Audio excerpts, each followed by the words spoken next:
Whoa. Oh, for the longest time. Oh. It was close. Were we officially in January? I don't know. With our last one? I don't know. The dogs were here. We haven't uploaded it, so. Oh, so this is going to make no sense timeline-wise. I'll upload it. It just will be like, it'll seem a lot shorter than it was. Yeah, I think we had literally had the dogs for like 2 or 3 days. I don't remember. And now it's been a month, and I just gave them back today. 1 month that we had the dogs. Why did we have dogs? I'll go watch the first podcast. No, okay, we explained it all? Yeah. Okay. So, How was it? I think we did. How was having dogs? It was fun. It was a lot of work because one of the dogs had a lot of issues that arose while she was here. And it all started with her claw tearing off. And then me taking her in, then putting her under to remove all the parts of her claw to let it heal properly, which I shouldn't have taken her in the first place. That's how I feel. Because she had an allergic reaction to the amoxicillin that they gave her. Started breaking out, started drooling excessively. When I say drooling excessively, I mean filling up her entire crate, a half-inch thick of drool. That's gross. And the little friend dog that was with her is covered in drool, so I had to give them both a bath immediately. And I called the vet and was like, I have to bring her in right now. Like, we have to figure out what's going on here. Yeah. And so everything was soaking wet. Anyway, so nice. It was fun though. They're super sweet. So, Chocolate Lab and Chihuahua mixed with it looked like a fox, like a gray fox. Right. Anyway, yeah. we talk about that on there. Cool. Anyway, so yeah, that's cool. What's going on with Brecky Breck? We are, first of all, the dog situation, being there for a month, definitely took up a lot of my time and energy and space because I don't have a Just like fence. having newborns. I don't have a fence. Newborn babies. I have all carpet, and they weren't totally potty trained at the time of their arrival. So I had to just watch them like a hawk. And I was trying to teach our kids how to like watch for certain cues, and Anyway, so Brecky Breck. Long story short, what I wanted the new year and why I even said the new year came and like slapped me in the face, kind of. I was like, wait, that's right. Like what's going on? Right. I just feel like February 1 is my new year. Oh, yeah. New year, new That's me. a good idea. And so Which is in a couple days. yeah, I'm ready. I'm Yeah, excited. I that's just good. returned the dogs. Me too. I went and Me too. yeah. So Brecky Breck, I'm pumped about it. We met with a company. Can we say that company? No, Okay. I wouldn't. I just did. We Did met with anybody? a few companies. Yes. One in particular that We've is met with really a couple amazing. of them recently. But Yes, yeah, you're talking about the I'm one. talking about the one, and it was amazing, and I really want to work with them, and so yeah, I'm really excited. There's a lot of really awesome content coming our way. We're filming with garbage trucks and Kid Sap and all these other things. It's gonna be fun. So I'm excited. This is No, gonna it's be good. You have to like not say names of stuff. Yes. Oh yeah. I don't know. I don't know why I said that. I know. I'm just saying you need to practice that. Even like you saying the name of the company. It's like I know what you're talking about. You have to whisper it to me to like get me to know what you're saying. I know. Whatever. Anyway.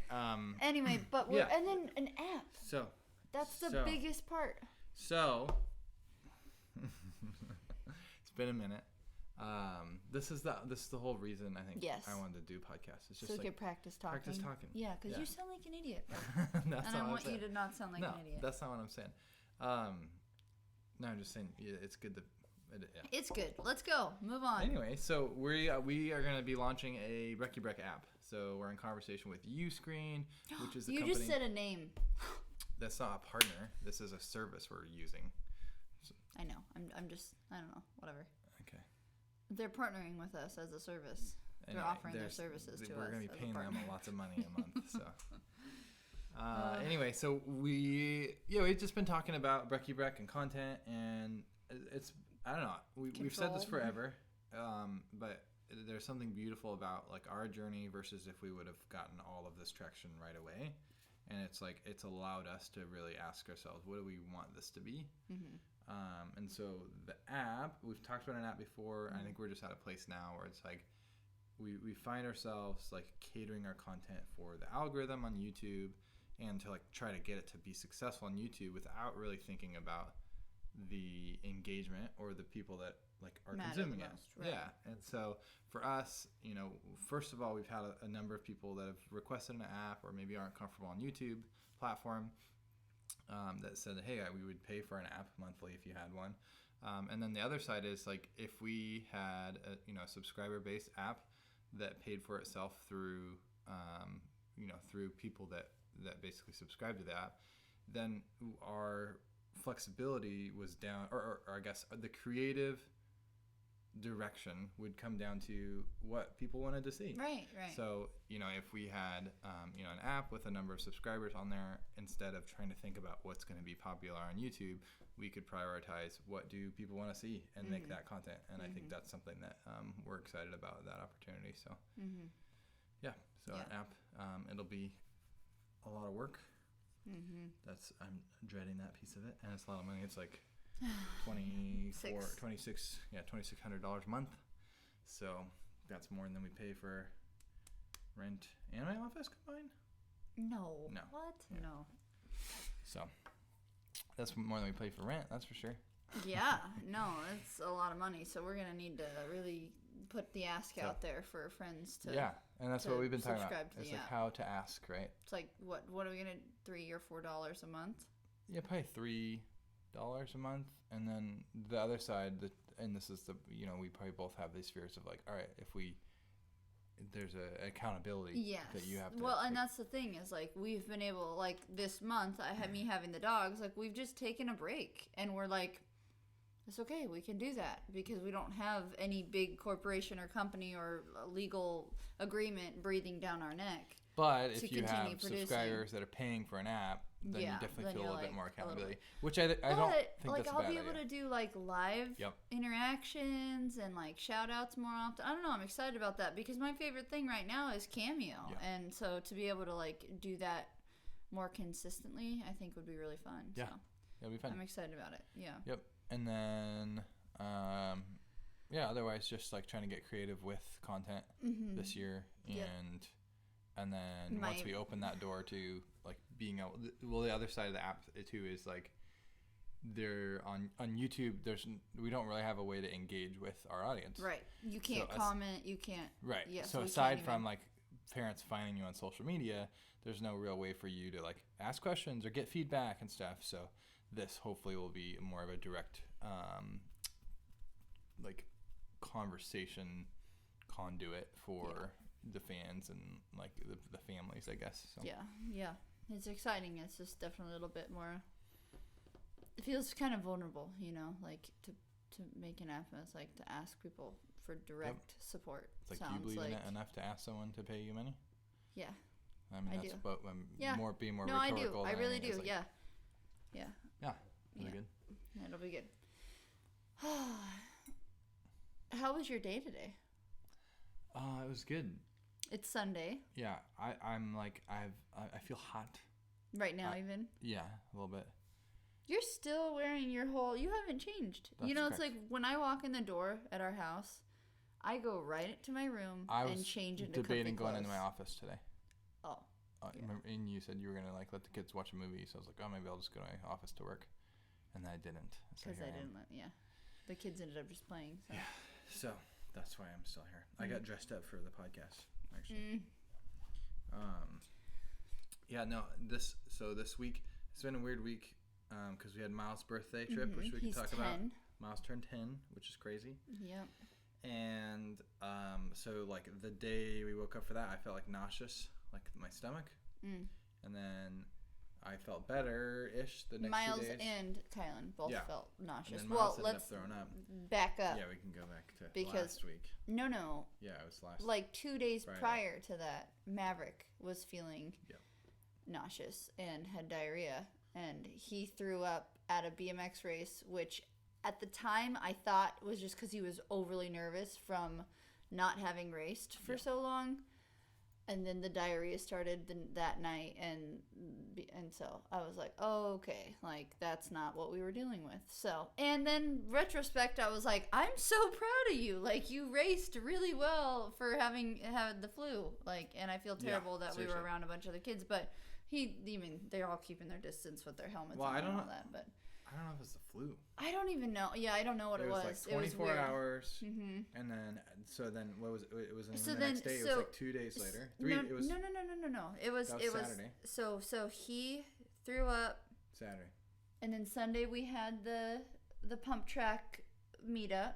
Yep. And he didn't. Maverick, he didn't come to that because he felt terrible, and everyone else felt great. Monday was fine. Tuesday was Miles' birthday, and that's when you and him felt bad. Yep. And then we had made plans to go to Bellingham. Yep. And celebrate at an Airbnb and like ride bikes and. Yep. And then we were like, should we cancel? So that trip was fun. It was a lot of fun. I definitely had higher hopes for that trip. That's for sure. I didn't have any hopes, so it was perfect. The Airbnb was disappointing.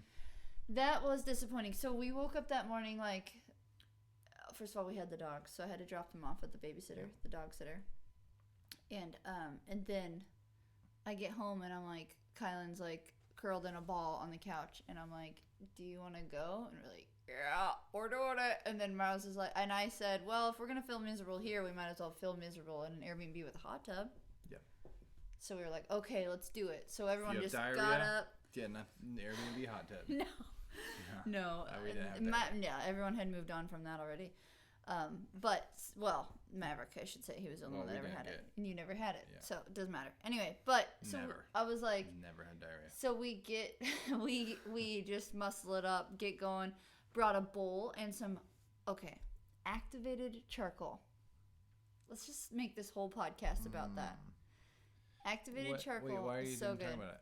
Why you don't? There's no evidence of it being good for us. Honey, honestly, no. I really do think it. I really do think that. Let's make this whole podcast about that. No, I do think that it saved our butts.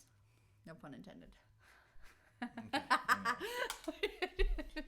Anyway, that was funny. How could you not laugh at that? It kept me from getting diarrhea? Yeah. Is what you're implying? Okay. I mean, the analogy that I used of how activated charcoal works is it's like when you have an oil spill, you throw kitty litter on it, essentially, and it soaks it up, or sand, or whatever, so soaks why it not? up. Why just use activated, sand? Is what Miles has.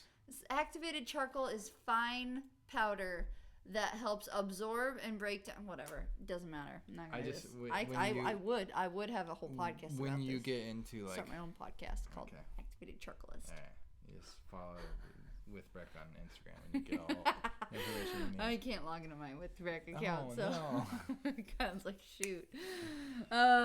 Anyway, we get there, and what was the biggest disappointment, Kylan, at the Airbnb? First of all, Miles threw up on the way there. And then he felt better. And he was like, all right, let's keep going. I wish I would have thrown up. But yeah, anyway. You were jealous. Biggest disappointment was the hot tub smelled like cat piss. Not like rotten eggs or something? It was gross. It smelled gross. I don't think it was pee. Like, that's excessive. That's like the absolute worst smell in the world. It was pretty bad. Yeah. But cat pee? It was like it hadn't been cleaned in a minute. And so, especially being an Airbnb, it's like, who knows what sorts of traffic has been in and out of this thing. Right. So I opened it up, and instantly you just get this, you get this waft. Did you throw up? No. Like, you get that and then it's like definitely green. Yeah. And there's like chunks of like debris floating around in the bottom, and it was like, it's kind of tree branch debris. Is your skin gonna be itchy after you get out of it? Yeah. So Briar immediately goes, nope, I'm going back inside. And then I was shopping because we didn't want to go out to eat or be around people. So we decided the rest of us decided to like try it out. Greta was like, it was pretty hot too. It was like 103 or 4 like when we first opened it. So Greta was like, it's too hot. So she went inside. So the boys and I all sat in there kind of looking at each other like, how you feeling? You still alive? Yeah. So if you get used to the smell, and then you just don't look at the water, and then it's like, oh, it's warm. This is so nice. Yeah. I love it. So, love it. The problem is you don't get used to the smell, so it definitely just kept. So then you when you got out, you took a shower, right? Yes, we all showered. Yeah. I made the boys wash with soap. Yeah. Yeah. Okay. So anyway, it was a bummer. It was a good deal, and we just did there one night. So it's like one of those things where. Well, the crappy part is we literally booked that Airbnb for the hot tub. Because we wanted a hot tub, yeah. Yeah. So here's the thing. I'm still gonna leave a good review because I reached out and let him know, and she felt bad and made it sound like that's not normal. If she would have been like deal with it, then I've been like, screw you. But I don't, like, if there was a mistake, or maybe it's the off season and they don't have a ton of bookings, and so the guy just hasn't come by in a while, and then they're like, crap. I saw the chemicals were in the laundry room, so technically, like, we could have just dumped a bunch of chemicals in there. done the treatment, and had it ready the next morning probably. But whatever.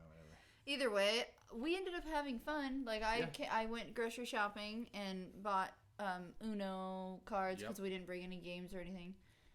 And we had a fun party. Yeah, it was good. We sang happy birthday with a cake. I bought a cake and played Uno Dare. Yeah, which was fun. That was a great game. Ah. So it was great. And then the next morning, everyone woke up and felt amazing. Yep. Like, you and Miles had just a smoothie for dinner that night because you didn't feel that good. Yep. And so, but then the next morning, everyone woke up, felt great. Yeah. And yeah, it was really fun. So we went to the pump track downtown. We went and got coffee at a cool coffee shop. That was a really cool coffee shop. We went out to lunch at Aslan Brewing, which was like an organic brewery, which was super cool. Really good food. Really good food. Was really good. So good. And then we went to a pump track. Another pump track. Paved pump track. Yes. That was super tight and technical, and I crashed and I hurt really bad. I was wondering if you were going to mention that. Yeah. No, I was trying to like pump into the roller, and then I'm all cut up on my hands from it. And then I went too far back and went to plant and basically just kind of fell over, hit my head pretty hard, and like the guys on the dad and the teenager on the top were like, oh, and I didn't see it, I just heard it, and that's when I looked over and saw you on the ground. They're like, oh, is he okay? And I'm like, he's good. Like, he'll jump up and then he'll walk over here and probably fall over. And you were close to doing exactly what I had. Oh, yeah, okay. Or passing out. Nice. One of those was about well, your eyes, like, when you came back, you were, like, leaning on your bike, and I'm like, babe, are you okay? And you're all embarrassed. You're like, shut up, stop. No, that wasn't about being embarrassed. It was about just don't talk to me right now. Like, I was, like, looking at your eyes, and they're like, ooh. It wasn't me being embarrassed. That was me, like, it's like, I'm doing everything I can to not pass out, and I have to focus on that. Stop trying to talk to me right now. Okay. I thought you were, like, knock it off. No, like, I'm not worried about that. They watched me do that, so what am I like? No. Oh, no, I did that on purpose. I do that at all of these pump tracks. Yeah. Anyway, so and then I went and grabbed you a Band-Aid, and kids played for a little bit longer, and we headed out. We went home. We went at the ferry terminal. Oh, yeah. In Coopville. They have this cute little, like, house diner thing. Yeah. And we were all still full from Aslan Brewing, so we went and we had dessert because we had an hour and a half to kill, so we had some dessert. I love that ferry. That spot coming home is always so like the best. Peaceful and there's quiet. Like a little beach right next to the car or the parking lot. It's a really small ferry too, so there's not that many cars. Yeah, really and fun. so the kids are always playing at the beach. Miles was riding his bike. There's like a big log, and he did like a little skinny and was jumping off of stuff, and it's just all right there. Yeah, it is really fun. I like that spot too. Yeah, that's cool. Yeah, that's fun. So what's so you said February 1 is your New Year's? Yeah, New Year, New Me. What does that mean for you? It just means get more intentional about being on my computer and planning Brecky Breck's. My computer, my laptop. I just want to get more intentional about planning out Brecky Breck stuff and having movement and making Instagram posts and like engaging again. I feel like I've been MIA for a little while, so I'm excited about that. My initial like New Year was like I went from teaching dance to Jan 1 comes and I'm gonna like do this because now that I know I've could allot all this time to dance and now I'm not doing that anymore. Now I can put that time toward this. Yeah. And then the dogs came and that was like a blast and hard and everything that it was. And then I was like, okay, that definitely went out the window. And then so now I'm like, okay, the dogs are gone. All the time that I put into that can now. And so I'm realizing that I have just like more tools in my bag. I feel like I literally heard something and it sounded like the dogs were whining and then I was like, they're not here. So why did I? You hear that too though? The PTSD. Yeah. Anyway, so I'm excited. I'm just excited about. Cool. All right. Is there anything like specific that you're like, I want to? I have a definite like structure of my day that I want to start adhering to that I was starting to and then I wasn't able to. Cool. So like waking up and reading and then working out and you're gonna be doing the ice spelling and reading with our kids. Dip challenge or whatever. I do want to do that, but it's not realistic. What if we got a little trough out here? Yeah, I would do it. Absolutely do it. I've been doing cold showers, and it's harder. It's a lot harder to do a cold shower because you're trying to like, I don't know. I don't like it. With the cold plunge, you just like get in, and your body just is calm and accepting. But with the shower, it's just like it's cold, and I don't know. I just don't like it. You can just like step to the side. Yeah, you're like, ooh, you know. But I mean, it's fine. Anyway, how are you feeling? Do you feel like February 1? Did you? Yeah. Well, how was your New Year? Like, well, we talked about it. It was fat. I also snuck up. Okay. On it. Yeah. And then, and I'm always like, work always ramps up so much in January. So like January just like hits me like, whoa, we're here. So it did that. Which is great. I love it. I mean, it's always a good season for financially and growth wise. But it's also a great time to reflect. One thing that I have been thinking about is like, I feel like I don't know if everyone's like this. I have like these reoccurring things, and for me, I'm like, I know the things I want to work on, and sometimes I'm like, I try to like be realistic about, is that something I have the capability of tackling right now, or is there other things that I need to refine before I can be, optimally address or go after that thing. So it's like setting my foundation. I've talked about like taking seasons of just like resting and kind of intentionally not trying to like do too much, just to like strengthen the foundation of who I am for certain things. So anyway, so this year I feel like I'm in a place where it's like I could probably start checking some stuff off, What's that mean? So like, like I have a list of like things that's like, I wish I want to get in better shape. I want to get my abs back. Who, my abs? I want them back. Stuff like that. Yeah. No, so it's like I'm, like whether it's been excuses for this or that, like there's definitely like a piece of me is like, am I ready for that type of routine that would sustain that goal of mine? No, like I don't want to lie to myself and say I am. And so now I'm at a place where it's like, I think I could like do some practical steps towards that goal. And so this year, and actually this is what I was working on yesterday, I was like, is that what the pen and paper was? The pen and paper was that. Okay. What did you think it was? I didn't know what you were doing, but it was weird to see you, first of all, in our living room with dimly lit lamps with a pad and a paper, or a pen and a pad of paper. What? I don't know. It's like I always see you in like lit computer, like, and so to be like in this like quiet journalistic, I had the world's worst headache. So it's like, okay, I don't want bright lights. I don't want computer screens. It was a weird scene for me. I was like, what is this person doing on the couch with a pad and paper and no electronic to be found in his shorts and t-shirt? Like, I don't know. It was great. It was new year, new you. No, I'm just kidding. No. So what I was writing, headache, got it, was I was just thinking about, we have so many like goals, or I'll speak for myself. I have so many goals, so many things, and it's just so vast and all over the place. Like I can pick any category of my life, whether it's work, play, our relationship with kids, physical, cleanliness of house, vehicles. Like there's so many things. It's like, oh, I need to do that. I want to do that. I need to do that. I want that. I want this to be better. I want my ability to check up on this thing to be better.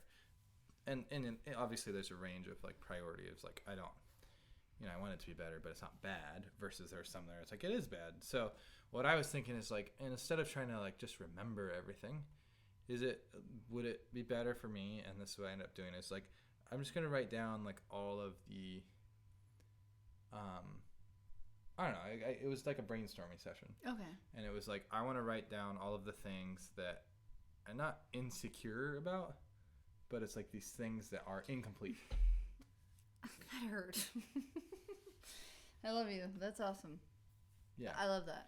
So it was like the physical things are maybe like born out of insecurity, but like the, even like finances, my ability to like follow through on work, or be more efficient with my work schedule, email people back quicker.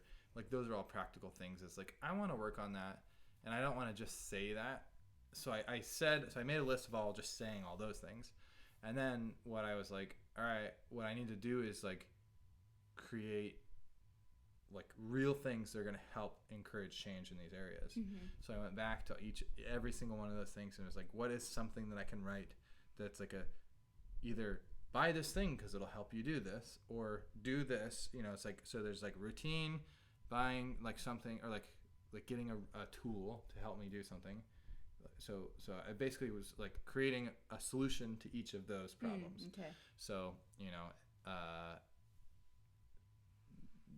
like one example is, I want to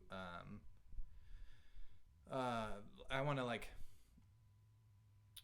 I'm trying to like. It's not. I love it. It's not gonna be dumb. What's not dumb? I can tell that you're kind of like, should I? Go ahead. What? What are you talking about? I don't know. Yeah. Anyway, I want to drink more water. Okay. Yeah. Good. Cheers to that. Yours is empty. But I have these kind of like all these random water bottles. Push harder than yesterday. I have all these random water bottles, and then like at my office, I don't have like a way. I just get jugs every once in a while. Oh. So what I want to do is set up my environments to help make it easier to drink more water. So are you ever at your office and you're like, I would drink a ton of water, but then I'll be out? No. Oh, okay. I go get more. I make it happen. Sure. So I drink a lot of water. So you're not. I probably would drink yourself. more if it was just right like, there. Yeah. So there like are times where I probably would drink more and I don't have it. I don't ever go. I don't want to run out. I run out and then don't have any. I'm different than you in that way. So. Okay. Anyway, but basically what I was like, it's poverty mentality. That's what that is. One of my solutions for that specific example is what I'm trying to get at is buy a bigger Berkey for a house and take that Berkey to my office.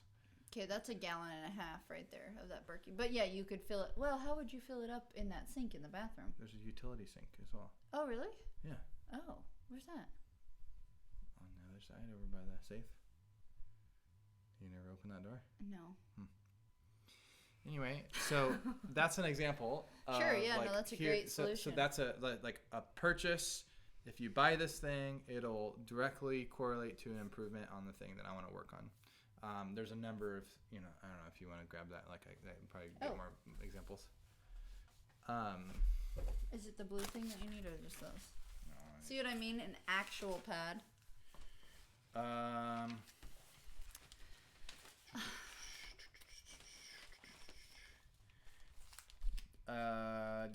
There's a lot of like random stuff that aren't like, so more water. Protein rich diet. That's mine too. So that's good. Yeah, protein rich diet. Like get like more scheduled with meals, but be okay with like, I don't mind eating chicken and rice every day for lunch. I know. Yeah, for a season. Anyway, so that's the point is like I have a whole like big. And this is typically how I work, even with work is like I have this like brainstorming session that's either on notepads or I love that, babe. You and me, honey. I'm trying to finish my thoughts. I know. I keep interrupting you, and it sounds weird too the way that I'm doing. Anyway, that's how I brainstorm. I brainstorm onto notepads or whiteboards. I refine it into a cleaner list from notepads and whiteboards, and then it goes to digital. So it's like the digital is the refined element, and I use this like it's kind of this creative thought process journey. It's a web. Yeah. Not in just the form of it's a web in two different ways. A web in the sense of like this connects here and to make the web, but also like you can throw stuff at it and it'll stick.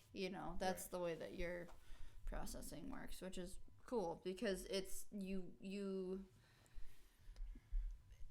I think about something and then I don't write it down and then I forget about it and then I'm like, oh crap. Like, for instance, I forgot that I wanted to start doing this adult dance class with my friends on Tuesdays. Yeah. And they started it on January 9th and I completely spaced that was happening. Yeah. And like they didn't text me to remind me because they didn't want to be annoying about it. Yeah. But I didn't write that down anywhere. Or they don't want you there. And then it was like, what? Nothing. So then I was like, my friend reminded me like, hey, yeah, the dance class is going really well. And I was like, I can't believe I forgot that you guys were doing that, and I wanted to do that, and I could have made time to do that, and I didn't, and that's so stupid, and now I'm going to do it. Yep. But I didn't write that. So it's like these things that come up, like I just don't, I forget about it, and then I'm like, oh yeah, that's what I wanted to do. Yeah. Oh yeah, that's what I needed to do. So we all do that to a degree. You definitely are bad at that. Yes. And I've been saying that for years. Yes. Write it down. What are you going to think about in the morning? Oh, yeah. Kylan. If it's a sticky note on your bed, like what do you have to do to think about it in the morning? You know what's funny is like that, like, so I'm excessive about working out. And you're not, and then you're excessive about writing things down, and I'm not. So it's kind of like I'm just like, you're the writer, like you're just gonna write all the time. I'm not gonna do that. I don't think that's like you're excessive about one particular task, and I'm excessive about keeping track of a bunch of things. Yeah. That's not like because I'm good at this, I'm not gonna be good at that. That's like no. I think it's just there's a whole, I could go on a tangent here about tunnel vision. Like I am such a tunnel vision person. Like the dogs, for instance, it was like I got so. But tunnel you do great if you do great getting through a list. Yes, well, because so but that's the thing. Imagine if you made a list for yourself. Yes, I know. Yeah, but it's exhausting to be tunnel vision. And so if I put a list in front of myself, I absolutely, like if I woke up and I had a list, which I've done, I did that last week. I literally wrote out a list. And then I was so focused on getting the list done. It absolutely got done by the end of the day. But like I was tired. Yeah. So then I was like, I don't want to keep doing that. So you have to schedule breaks in your list. Yeah, no, I know. And which is what I had AI do for me. The more you do it, the more you start to know your capabilities and your limitations, and so you can adjust your list. Which I was going to ask you when you were talking about your list of like, what are the tools that I could get to utilize? Did you ask Alan about that? No. Yeah, I don't need AI for this. Okay.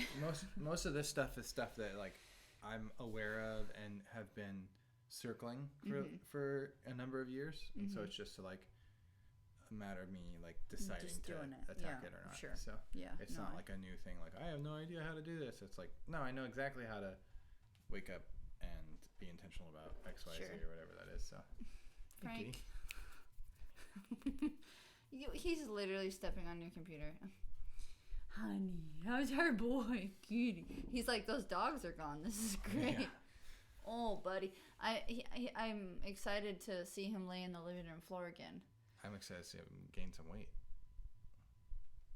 I feel like he's gained some weight. Yeah, no, that's great. I'm saying I'm excited for something that hasn't happened, and he has. I'm saying like he typically lays, like he'll just plop himself down in the middle of everybody in the living room and just roll around, and it's so sweet. The dogs? I don't know, maybe. He made Zoe or Hershey bleed right before I took her back home. I was like, great, big old scratch on the nose. That was her falling on his.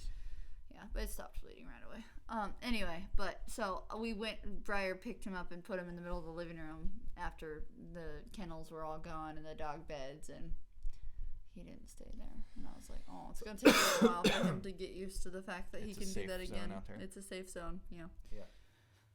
Oh, man. Yes, which, by the way, today, it's Sunday, went to church. Yes, we did. Came home, had lunch, and then I got the dogs ready, grabbed all their stuff, got it in the van, and drove over and dropped them off.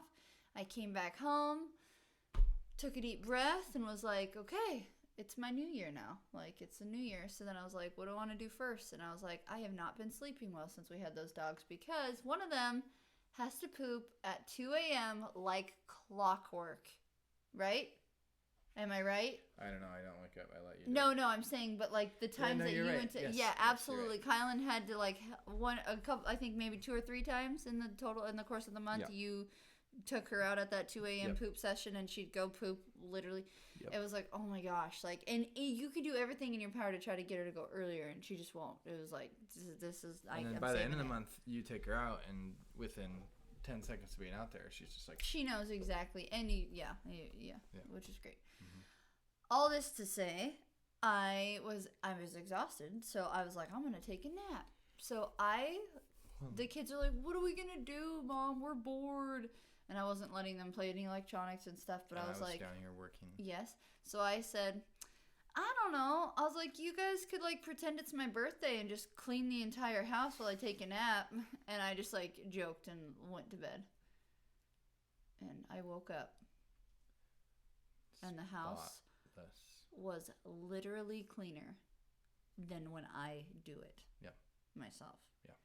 It was insane. I was absolutely shocked.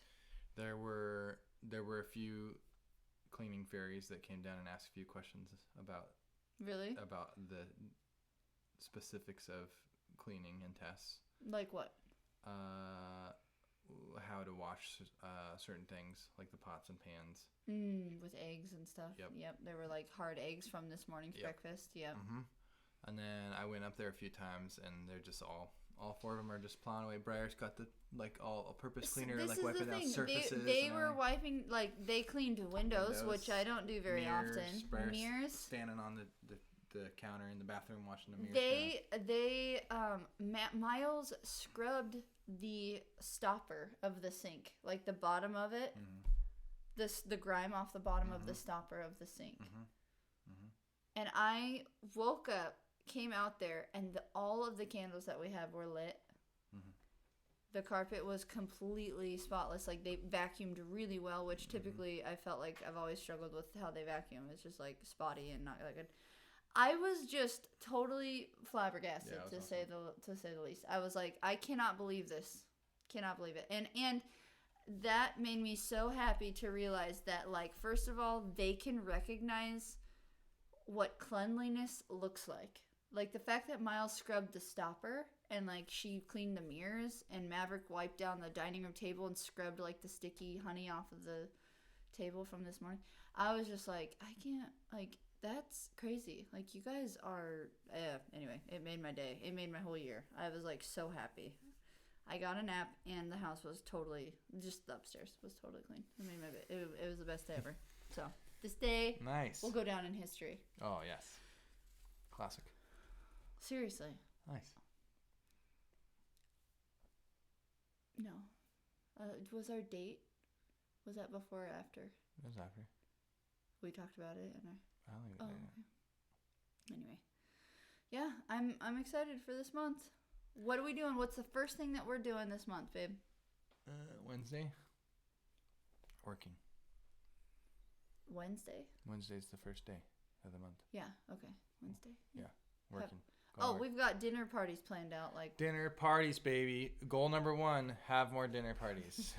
Well, no, but we had to cancel a lot because of being sick and stuff, so we're kind of catching up on a lot of that. So we have 5 dinner parties planned. I'm going to start sleeping on the floor. Oh, yeah. Like, actually the floor. I don't think you understood what I was saying. Really? Not mattress on the floor, like the floor. Okay. Yeah. Yeah, I might try that. No, I can't. My hip always hurts when I do that. Yeah, we had this like sick. Well, first of all, I'll go back further. Yeah. We had a really nice mattress, king size, like one of the not original, but like Nova foam or memory foam brand high end mattresses that we got from a family friend. We got from a family friend that they're very wealthy, very wealthy. So I'm just saying this was a bed that we would have never been able to afford. Anyway, that's a little overkill, but... I mean, really, it was a really nice... They were so wealthy. Okay. They were so wealthy. They had a $9,000... Okay, stop. Why... Anyway, why is that relevant to the story? It doesn't. I'm just saying, like, this is a really nice bed. Like, that was, like, awkward tangent, and then you're, like, trying to prove how wealthy they were still by, like, giving more information. I was like, no, that's the point. Is like, that's... Anyway, we had this really nice, oh my gosh, wealthy nice bed. The king size bed that was nice. And this was like the first nice bed we've had as a couple. And this was, 6 years ago now that we got it. Then when we hit the road full time, we made it fit perfectly into our tiny little trailer. And basically 3 of us slept on that thing. On the road? Yeah, because of Greta. Hannah half. She had her bed, but she'd always made it onto that. And then we had mold problems. Yeah. Which, in hindsight, I think that was COVID. But I didn't want to risk it, so I tossed the mattress. We didn't know that COVID was a thing yet. No one knew. This was January of 2020. Before we got like terribly sick. We couldn't move. I couldn't work. Super weak. We were just weak. All the COVID symptoms. Yeah, now. and like now have had COVID since. It's like, oh yeah, that was COVID. Literally only 2 months before like it was in the U.S. So it's like I think a lot of other people had it without realizing it. Your dad. Yeah. Yeah, my dad. Yeah. Mm-hmm. Anyway, so we got rid of that mattress because it gave us COVID as apparently. We were getting rid of it too. Yeah, it was bad. It was sad. And then we redesigned the inside of the trailer to give us more space. We didn't put a bed in there for us. We had three stacked toddler bunks, and then Greta slept on the dinette, and then Breck and I slept on the floor. And for the first week and a half, 2 weeks, we legit slept on the floor. Yeah. And then we got this little teeny like mat that was not even like a as little wide couch as that kind of flopped over, and it was like, I don't know, maybe that. And it wasn't. It was not even as wide as a twin. It was about as wide as a twin. Yeah, it was about as wide as a twin. Anyway, we slept on that for months. Yeah. Mm-hmm. I mean, months because. Yeah, months. Mm-hmm. And then, maybe 3 months. I don't know. 3.5 months. Yeah. 4 months. And then we did some house hopping because we did Airbnb in Eugene, Airbnb here in town, and then the warehouse, which we had that like we slept on that mat, and then we got this like hide a bed for a little bit. That was garbage town. Yeah, we should have slept on that mat. We did sleep on the mat. With the hide a bed. We slept on the mat and we got the hide a bed, and then we moved here. Mm-hmm. And then what did we get here? That mat? No, then that's when you ordered this 6-inch Nova foam. Okay, so we moved here and we got the 6-inch Nova foam mat because I was like, we just slept on everything all over the. Not Nova foam, just memory foam. Yeah. And sorry. Well, Nova is quite the brand. And memory foam is a brand. Okay, was it memory foam? No, it was. Foam. This is China foam. From Walmart. I'm just kidding. No, it wasn't. Okay. I'm making stuff up. You got it on Amazon. Confusing. I'm trying to just lower. I was being funny, just like Nova, memory, Walmart. And you keep correcting my unnecessary. Again, I already did that. Anyway, all in all, we had it, and then it wore out a little bit, so now it's kind of warped and it's kind of uncomfortable. That being said, it's literally got your indentation of your body on it. That being said, it was great for the first. Yeah, it was 8 months, actually 9 months, even year. We almost. Spent what $190 for this foam. And that's what I asked you. So we got this other mattress. Your parents got us this nice mattress. Mm-hmm. Whatever, $1,000, $1,500. Mm-hmm. Yeah. And I hate it. I absolutely hate it. I can't stand it. It's supposed to be nice, and I just hate it. I don't know. That's the first time you've said that blatantly right here on the podcast. I've been trying to be nice. I know. And give it the benefit of the doubt, and I'm at a point now where I'm like, it's cozy because it's our room. Like, it represents something that I want to snug in, and I get in, and I'm like, I love you, babe. It represents something. Like, oh, that's cute. Anyway, so I want to reset. Like, I want to reset. I want to get a nice pillow that, like, holds my head good, and then sleep on the ground. And then the idea would be, like, I don't want to have to rely. Like, I don't want to get to a point where I'm, like, 35, 40, and it's like, I need to have all the right things, Like, yeah. And I can travel fine. You're coffee snobbish. That's what I'm saying. Yeah, you really okay. Yeah, because you wrote that. You were like, I'm gonna stop doing all the things. And I'm not coffee snobbish. No. The way that you do your coffee is so much like what you're describing with the, I don't want to be like 35, 40 and like, I need to have this but and that. But why, the reason you know about that is because I'm aware of it, and I'm trying to I don't like to get dependent on certain things to where I can't get outside right. that. I don't want, yeah. Anyway, yeah, so I have, most of the time when I drink coffee here at our house, well, here's the thing. You're saying I'm coffee snobbish. From your perspective, I need to make coffee at home. What I did was I went from needing to buy coffee to now I make it, and then I don't need it throughout the day as much. Making coffee every day, like, yeah, I'm not giving you crap about being like, caffeinated. I know, and I'm not giving you crap about like if you make coffee every day, of course you're gonna have a routine of how everybody has a routine of how they put their milk in. I'm just addressing that. Right. Like when I recognize I'm dependent on something that's maybe not necessary to be dependent on, I immediately go, I want to I want to be done with it. Like I want to cut it out completely. Like this is not healthy. Like it's not healthy, but this isn't a productive habit. This right here is why we should talk about moving, because I think you and I get to these places where we're like, we want to be like not controlled by anything, like material. Like we watched, that was in 2018, I think, no, 2017 when we watched Minimalist, that documentary on Netflix. Yeah. And it was like, that was the first time we had seen anything like that. And that next day, you and I both went through everything, and from that day on, we were like began. You have to clarify like that. Yeah. We already were pretty extreme compared to the average person. Yes. Without being intentional about it, we just live that way. Sure. So that's what I think about that when we talk about even moving. It's like we already kind of live with a lot less weight anchoring us down than most people. So it makes it a lot easier when we are inspired by something to say, oh, let's transition and try that out. So and like this with is minimalism, it was like easy for us to get rid of stuff because we didn't have this huge house with all this stuff that we're like, oh, that means so much to me. That means so much to me. Right. And I think this topic can be touchy for some because it's like that, the way that you just described that sounds like we're kind of flighty or have commitment issues. Like we don't want to stay in a house for too long, or like, but it's like that's not what this is about. What it's about is like the fact that we're like, we want to be intentional with the way that we live our lives, that we don't put ourselves in a situation that keeps us from making the moves that we need to make for the emotional and mental health of each other and our children and our family, right? Yeah. So I don't know. That's a whole topic in itself. Well, and I think for us, it's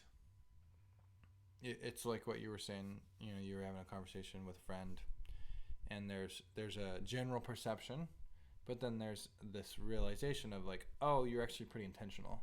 And I think that's something that a lot of times people misinterpret about me, especially, is like I seem pretty crazy or spur of the moment or all over the place, but you often describe me as like an intense planner. And it's like people don't realize like how much like this much I process. Right.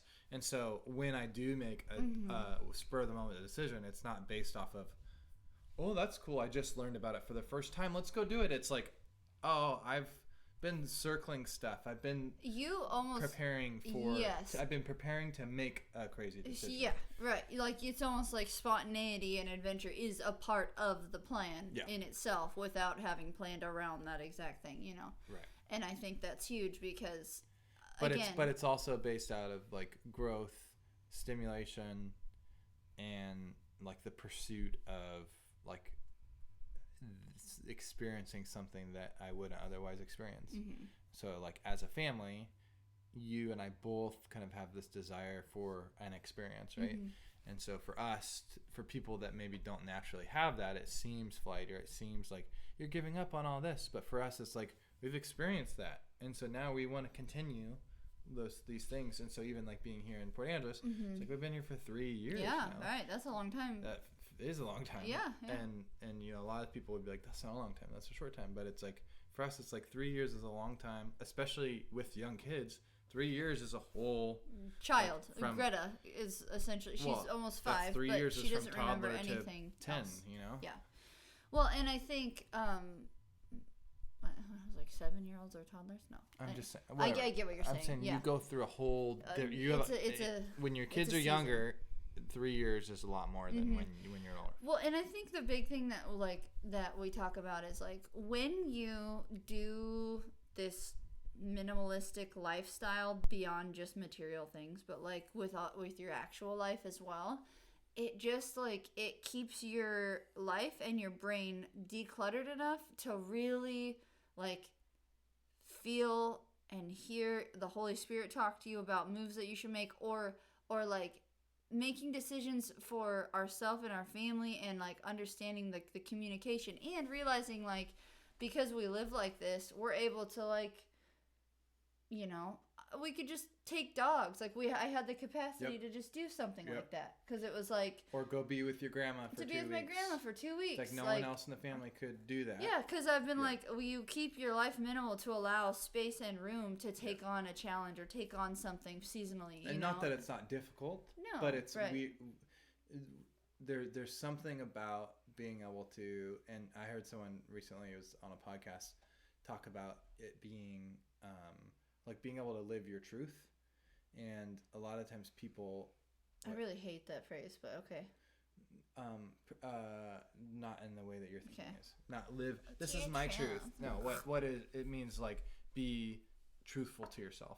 So an example that they used is like if you work in an environment or in a place that you can't be honest, and you feel like you hate your job, but you can't talk about you hating your job because you're afraid that you'll lose your job, and you don't know what to do if you lose your job. You're not being true to yourself. Gotcha. That's what I mean by that. Sure. Okay. So, and you're not taking responsibility, because if you think that you're going to lose your job by speaking up and being honest, then you should be pursuing something else anyway. Right. And so that's what I'm saying is like, we live in a way to where it's like the truth is first. Well, and the problem too is like when it's not, then it really puts a damp, like even like you literally told me today, was like with a certain somebody in my life right now, you were like, you need to just like speak truth and be honest with this person so that we can just get over this awkward hurdle of,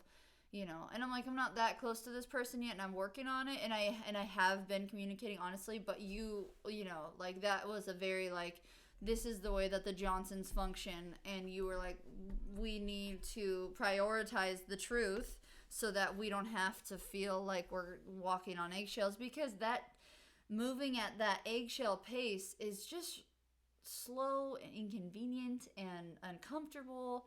And if you can just quickly break through the egg, you know, just let it out, get it out there, and move on and continue. And that's where I think the truth part comes in, is like, all right, at what point do you start lying to yourself for the betterment or for the stability of your life, or the stability, like, I can't afford to move, or it's like, so by being minimal in the way you live, it gives you the flexibility to just be truthful first, and like, we can figure it out. Like, and so even thinking about our transition from Vancouver, it's like, I made a very moral decision without even once thinking about what am I going to do next when this goes away. Yes. Like not a single thought. I went into a meeting, and out of that meeting, my life has changed, but I didn't even think about 1 second how's this going to affect, maybe I should or leverage or position it. It was like, no, I'm going to go in and I'm going to speak my truth. The truth. Yep. And I'm going to communicate honestly. And whatever happens needed to happen. And I know that the words that I'm saying are going to result in this relationship being over, not by my accord or not by my choice. Do you feel like you went into that knowing that, or you're saying like the possibility of this going like this or like this is I like knew whatever, it was over. but this is the I knew that it was gonna, like, there's no way that this will continue. Sure. And so I guess the point is, you and I have practiced living minimally, and so we were able to just get rid of everything. We hit the road. You called me. You literally came home immediately after that. I remember that. You just came right home, and I was like, all right, cool. Like, now what? But, like, I didn't have a job. No. We weren't making money. No. Like, I had no plan. I didn't have any, like... Well, you had website. We were still kind of doing web design mildly. No, I, like, had to pick it up again. Yeah. So it was yeah. So sure. it's like I had a place to make money, but not enough to sustain what we were doing. No. So we had to move, and our choice was, let's sell everything and let's hit the road. Let's just go. So we hit the road, and it's like, because of our ability to be flexible and like kind of, the cat's walking around on all our desks. I think we've just practiced those seasons really well. So it's like we can always make those decisions first. And it's hard to have those conversations with people that do the opposite. They look at the stability or the things that they've worked hard for and accomplished. And a lot of times that comes in the form of like a house or like the roots that they've grown. I think, but beyond that, the roots, what you're just about to get at there, is that emotional part. I think that's the part that people get really scared and uncomfortable talking about. And even like the concern of our family members, even when we hit the road, my dad was really concerned about, like, that's no way to live your life with children. Like, they're not going to have any real friends. They're not going to have... And I was like, Dad, like, my dad is... I was like, Dad, come on. Like, Jesus's life was a series of interruptions. Like, why can't ours be like that? And why do I have to have this stability? And I think even the idea of moving from Port Angeles after 3 years is scary for people if you're like, what... that emotional stability and rootedness in your children is so important. And it's like, that first part is correct. The emotional stability and rootedness is so important. But what does that have to look like to us versus, maybe a differing opinion from that? And that, there's multiple ways to make that healthy. There's many, that's a big part of the reason why we're talking about moving. And I think the biggest thing to point out is, life is good here.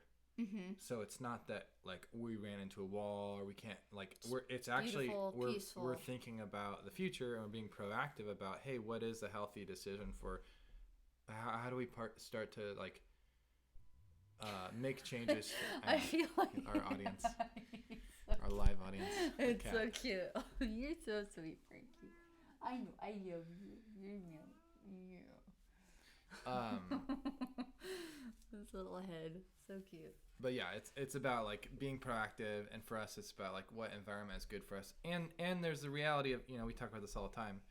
We have 4 kids. The likelihood of at least one of them going outside of our bubble and wanting to explore the world beyond what we offer them or have provided perspective to them is likely, and probably more than one of them. And so because of that, it's like, all right, what can we do now as a family to like practice just exploring and demonstrating healthy how habits. To leave or how to start. And so just because that may be uncomfortable or they may Mm-hmm. lose some friends doesn't mean that that's not actually a good thing that we can learn and grow from, because now we're demonstrating kind of those decisions and the proactivity of the productivity. Is that productivity? You're being proactive about something? Yeah. No, that would be different, but yeah. Anyway, being proactive, making, again, this situation different than any other time we moved is, it's good here. Like, our rent on this house is so cheap. We love this house. It's big. It's beautiful. The yard. All the things that we want are like so close. It's like almost too convenient. And so that's what makes me go, it's similar to this coffee thing. Mm-hmm. It's like, and this is why we started this conversation, because you made this reference, but it's like, am I relying on this too much? Is this something that like it's good, but it's because the environment's good and it's not challenging? Like, I'm not able to like. Yeah, and the hard part about even saying that is like, is that bad? No, it's not bad. No. But if you get to a place in your life where you can't hear anything different, and I'm not saying different in the like political, spiritual sense, like you can be who you are, like, and know truth, but I'm saying like, if you can't hear like new ideas or experiences that would be healthy or beneficial or like affirm growth in you or your family, babe. Sorry. Did it break? No. I better not. Oh. Go ahead. This is why I left it in the box. Go ahead. Anyway, if you can't like challenge yourself to think outside of this box, It didn't break. Don't worry about it. It's wood, so but then that's concerning. That's concerning to me, and I think that's why again, there's such a line here of like, is it, you're ripping your kids away from their friendships, and one child may handle this wildly different than the other child. And there's so many other factors. Like, and it's not that the way we live life is where everyone else should, or the way everyone else should live their life. Again, without going you think about military families, and like they jump ship every couple of years, and like no one gives them a hard time because it's like, oh yeah, that's their service to our communities, and like, and it's a little bit more accepted versus like, I don't know. I definitely feel judgment a little bit. Oh, I don't care. Who cares? No. The biggest reason for this, the nice thing is we've always made it about what is next for our family, and how do we prepare for that, right? So coming here we were on the road, and we do want to provide an opportunity for our kids to like experience a community and experience those things. Yeah. This has been an amazing season for that. Yeah. Now we have a 10-year-old. In the next 5 to 10 years, our kids are out of here, right? Yeah. And sooner, because mentally they're going to check out sooner, even if they're not physically out of our home. And so in the next 5 to 10 years, what environment are we providing access to them that they can explore that is going to be a healthy, safe. Yep, exactly. And to show them, I think the biggest thing that you just brought up was like to show them how to do that well. Yep. And not just like there's going to be floundering always, but the reality for us versus maybe other families is we don't really have a home base. So there's we've already moved around so much. Our extended family's already kind of spread out all over the Northwest. So there's not really like this expected like magnet pulling us anywhere specific. So at this point, it's like, where can we go that's going to have the best resources for this next season of our life with our kids? And I don't say resources, that's as in like the best access to experiences. That's a factor, but not the priority. The biggest priority for me and you and what we've been processing is this layer of exploration. And we talked about like here in Port Angeles, we have a solid group of friends, but outside of that solid group of friends, we're pretty isolated. This group of friends that we have is pretty isolated. It's not the general characterization of the culture here in Port Angeles. So you take one step outside of our little bubble of friends, and you're immediately into maybe a not so healthy environment, especially for teenagers. There's one high school. It's very like small town. There's a lot of you get bored. What are you gonna do? Yeah. and it's isolated. So it's not out of fear that we're looking to that as much as the reality of like, hey, we want to provide our kids with access to stuff to explore in terms of like future growth and like forward thinking. And a lot of smaller towns like this, the isolation outside of our bubble. And that's the thing that I think you and I are trying to challenge our friends in this bubble are like, hey, listen, it is good right now, this is good, but the reality is like however many kids you have, there's a good chance that a couple of them are going to want to say there, right. what's outside of this. And when you start to think about what that layered progression of exploration looks like, it's like, this doesn't necessarily offer a very healthy access. And I think the big thing too is like when you can model that for your kids or do it with your kids, it's like you might have a kid that's an explorer and is going to continue to do what you've modeled, or you might have a kid that can in a healthy way say, and I pray to God that this is what happens with our kids, is like if one or two of them become like, no, I want to own a big piece of land and farm and stay put and just be. It's like, I hope that when they make that decision, they can like look at the way that we raise them and go, Mom and Dad, I appreciate your I don't need them to say I appreciate it. I'm saying I want them to like hear my heart and say, I love that you want to do that, and I think that you should do that. And but I want them to understand like to not like have this. I don't. It's hard because as a parent, you want to raise your kids. You don't want to have a rebellion to like what you did. It's like I want to stay open enough to be like, whatever that sibling decided to do, that's great, and whatever that sibling did, that's also great. But like I really don't saying. care. That's what we're saying. It's like we don't know what they're gonna end up doing. Absolutely. So how do we spend this next season in an environment and pursuing relationships and community in a way to where it helps?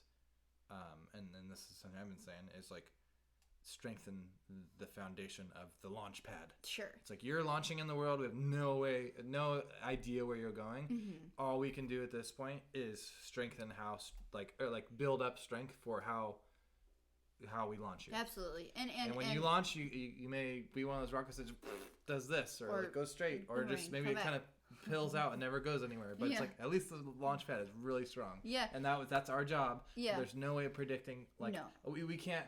I think too many parents like say, oh, this is the trajectory for my kid, so I'm gonna build all this nice perfect tunnel for this launch pad, and then their rocket goes this way, and they're like, oh crap, we have no idea how to support you over here. Sure. And one thing I wanted to say was so many families, I think this is another reason why I'm thinking about this, is like so many families wait until their kids are the high school age, and then they go, crap, then they have this realization, we need to get better resources for our kids as they're launching, and then they make this move, and it's like it's kind of this half almost too late, like the kids are already grown and roots, if you don't practice it, and I do think that there is an element to the beauty of practicing this, because I like, again, with the minimalist mentality and being able to just kind of up and leave and move and stuff, is like if you do hit a point where a kid is like making poor decisions and you need to eject them out of a town or you need to eject them out of a situation,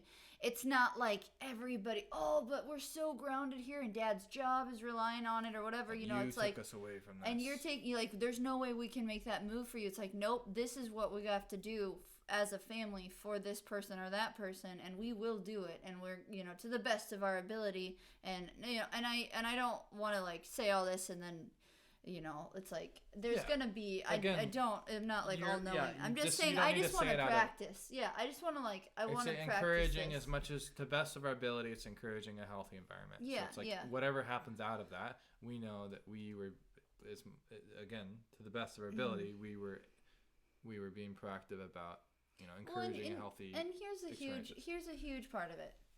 You and I love this type of like adventure. We love adventure, and so to think like some people love home, like just being home and being cozy and like and that's great. And so it's like when I feel like I had someone that I love so much criticize a little bit of like what's best for your kids. It's like, yeah, but like I invited kids into my life.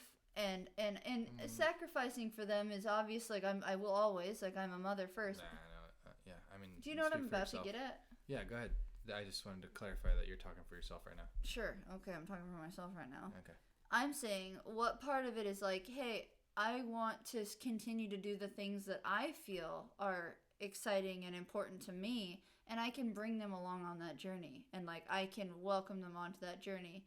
And make adjustments for them as we see needed, and not be like, nope, like this is what I do and you're gonna be a part of it. But also like, I don't want to lose myself and like be miserable doing something that I feel is so not who I am, And so there is a balance of like, how do I maintain who Breck is and the things that I'm passionate about? I love adventure. I love traveling and being spontaneous with you, and it's like, can you do that with kids? Is it healthy to do that with kids? Like all those questions. That's what I'm saying. This is the thing. We did that. We were very proactive about that when the kids were younger, and we created positive experiences surrounding the things that we liked. So our kids now enjoy those things as well. Yeah, sure. So you don't there's never a situation where you have to take that selfish, like, doing this for me card. No.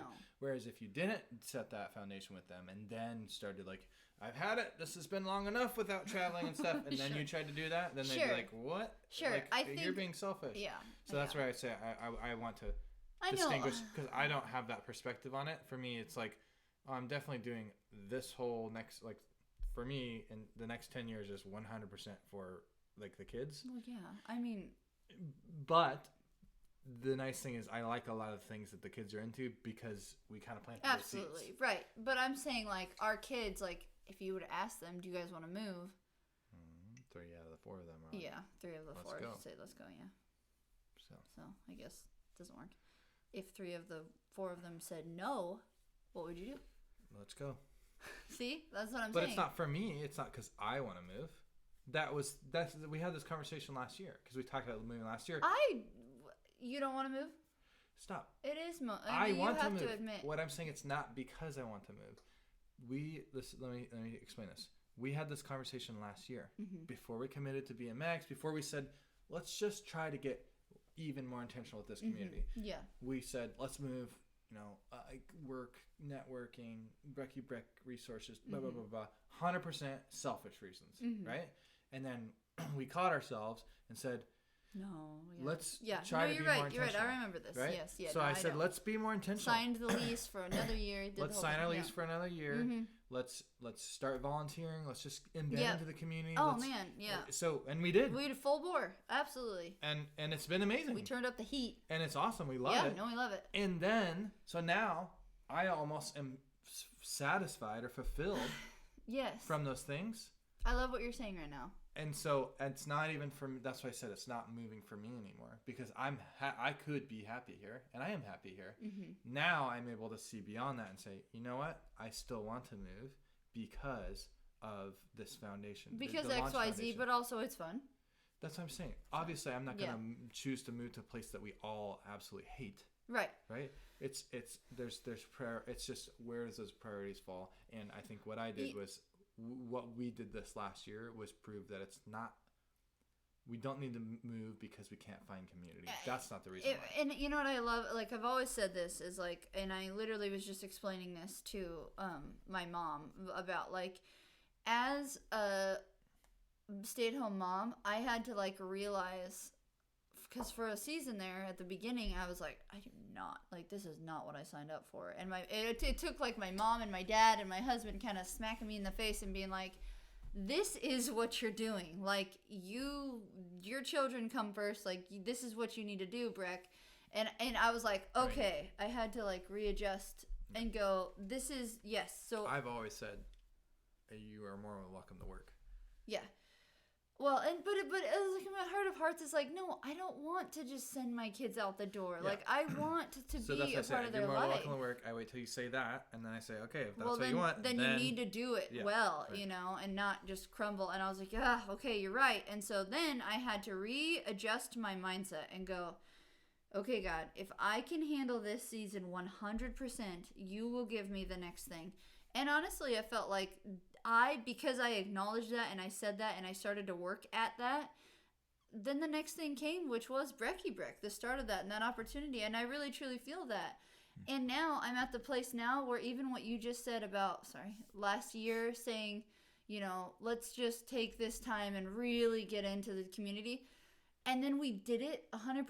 Like, we really did. We started to, like, we love BMX. I love dance. Like, all these things. We really were like, let's do it. And now it's like, because we were able to do that 100%, it's like we can hear and see the next thing because we've been kind of, like, keeping that water shallow enough to, like, keeping your life simple and being able to hear clearly, like, this is what I feel we should do. And I'm just like, I don't know, I guess I just got excited as you were talking. We did the opposite though. We in the past have chose not to grow our roots in because we were excited about moving. And this last year we were like, you know what? Yeah. Let's not think about moving and let's let our roots grow in a little bit here and see what happens. And so we did that. It's been a whole calendar year. And now our roots grew. It felt good. We were watered and fed and helped water and feed. And I was like, man, this is awesome. I love this community. This has been a new experience for you and I. Yeah, well, and that's what I'm saying. Like, and so we did the opposite. We didn't keep things shallow. And we still have this feeling of there's still something that we need to pursue.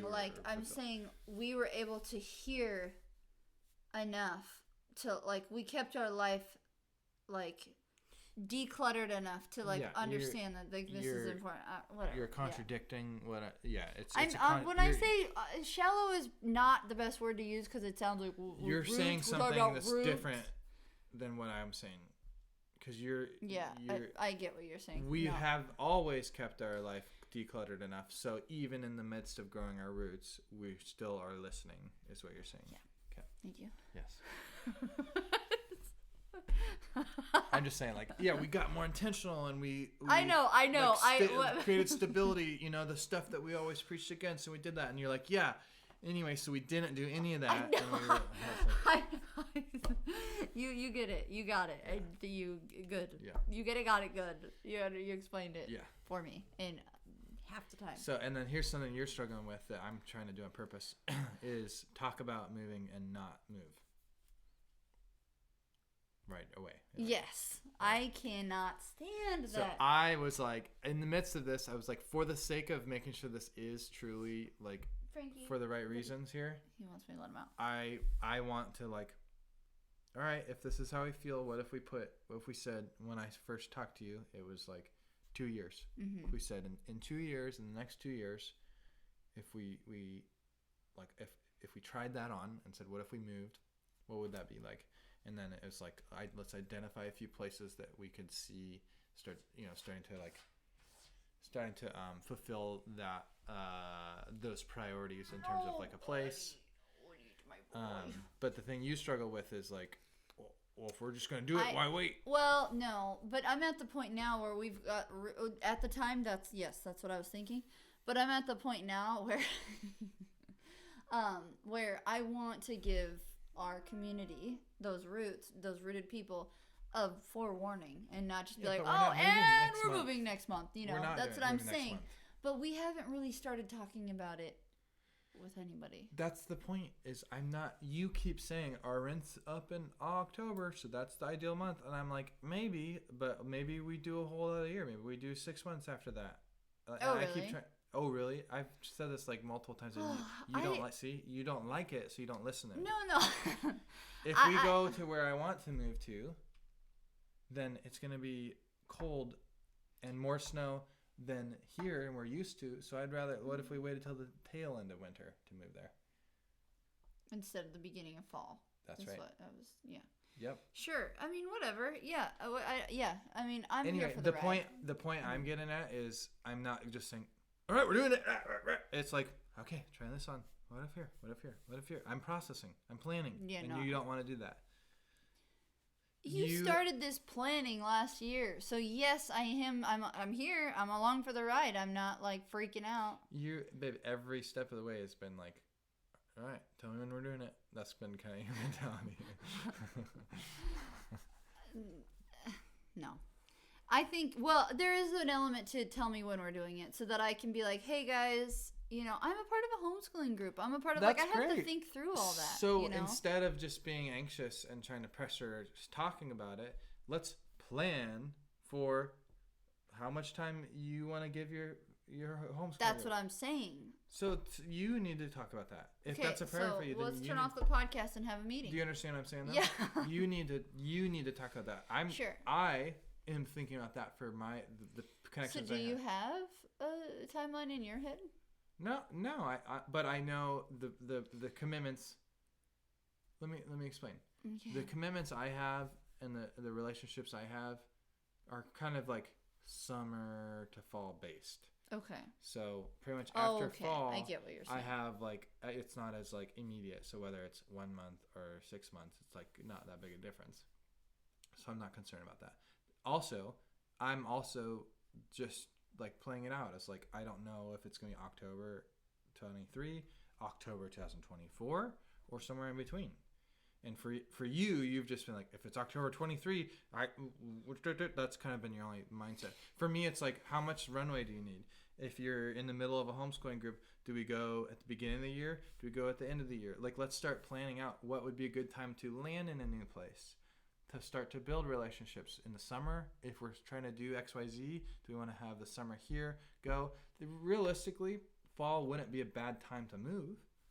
But let's talk about all those factors instead of you just getting like anxious and then harassing me about like, we need to start telling me about what? We haven't nailed anything down, and you haven't come to me with your priorities about what's important to you for that time. Sure. I think, like, first of all, the homeschooling, like, the school year, you know, it starts in the end of September. Yeah.